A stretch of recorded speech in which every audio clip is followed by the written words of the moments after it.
So I want you to picture this.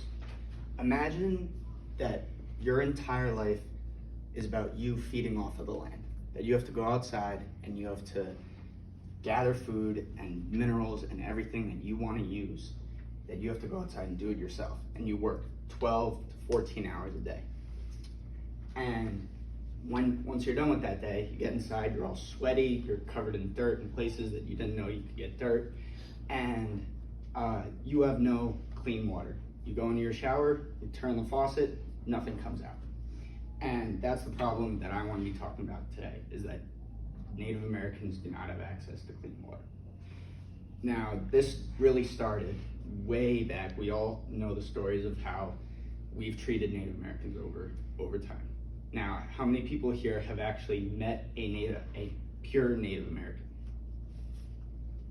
It's actually more than I expected.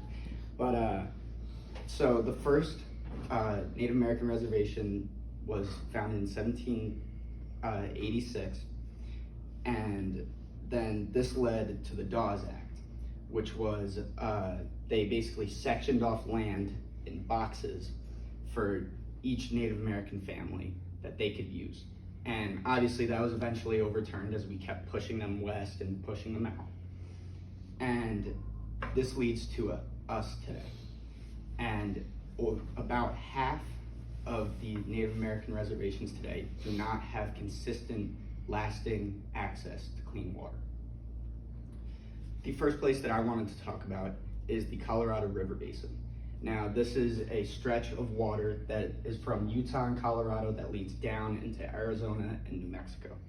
And on this stretch, there are about 30 tribes that live off of this water. And in 2022, they're going through a historic drought that only 27% of this basin is filled. And one of these places is the Gila River Indian Community, and they have gone to such extreme measures that they have to hoard water to even be able to do daily things, drink, shower, all of that. And another point is these Native American nations are sovereign governments, which means that they rely on the federal government instead of the state government, which can regulate the water much easier. So these laws that are being written by the federal government are not seeing what is actually going on with these tribes.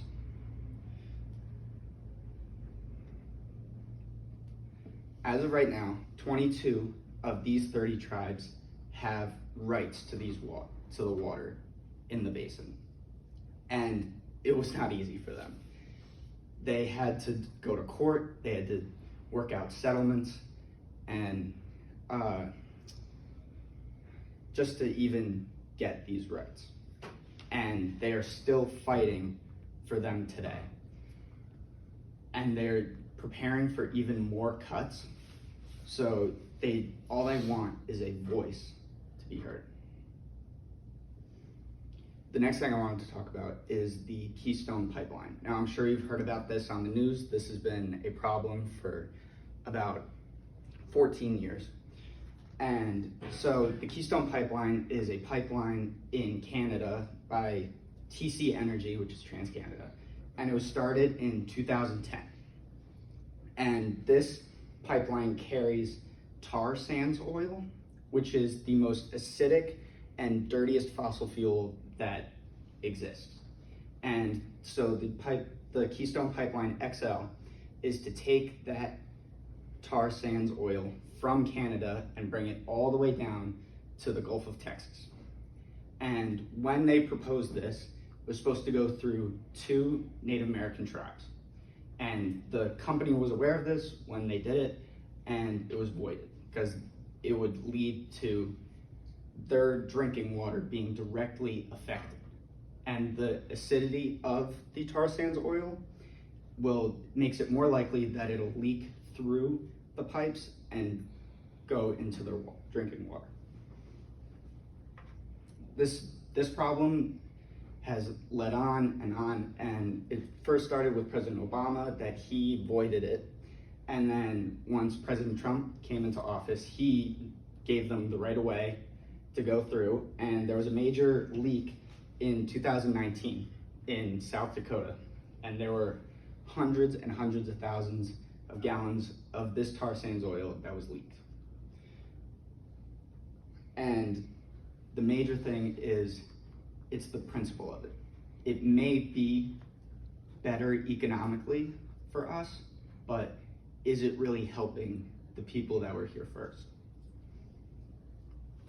Now, why I wanted to talk about this is I'm a huge lacrosse junkie. I've played since I was 3rd grade, and lacrosse is the creator's game, it was created by Native Americans way back. They used it as preparation for war. And one of the biggest players today is Lyle Thompson. He grew up on a Native American reservation and is arguably the best player in the world. And he is always fighting for his voice to be heard and his culture to be preserved. And he's not really getting that voice due to lacrosse not being that big. As people probably don't know, there's a pro league, but he just wants there to be a fair chance for him.